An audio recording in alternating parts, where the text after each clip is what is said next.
מה העניינים דלטאביז? היום מראה לכם מנה נאה שהיא חמימה ומתאימה כזה לחורף. לוקחים סיר, סגור, היי, לוקחים סיר, סיר זה טוב, לוקחים מעצמות בקר או זנבות בקר כפי שיש לי כאן בסרטון, אפשר גם מעצמות דגים, זורקים לסיר, בודקים שבזנב אין ראש השנה.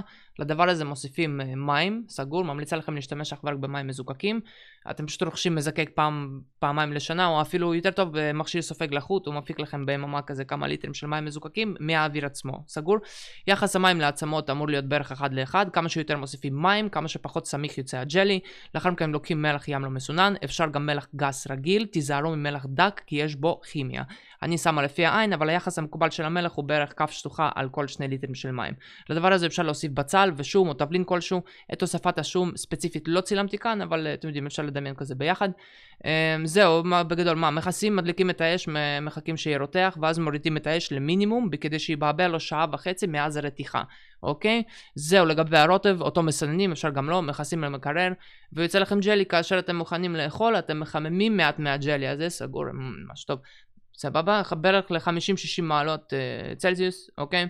אפשר פשוט, מן הסתם, אפשר פשוט לפתוח את המכסה, אתם יודעים כזה, לבדוק כזה שלא יהיה רותח מדי.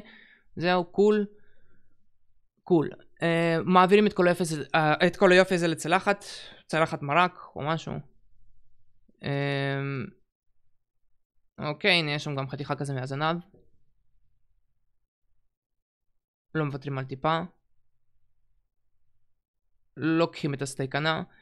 זה בקרנה שטיגנתי ל50 שניות בכל צד, יש לי גם סרטון על זה, על אש גבוהה וחתכתי לחתיכות. סגור, מעבירים את הסטייק הזה לתוך רוטב הג'לי שלנו, ואז זהו, יש לנו מנה, זה חמים, זה מגניב, זה טעים. וזהו, בוא ניתם. אש על הבואש. וכמובן 2 חלמונים מביצי חופש, סגור. ותבקרו בערוץ שלי שיהיה יום ערב מקסים.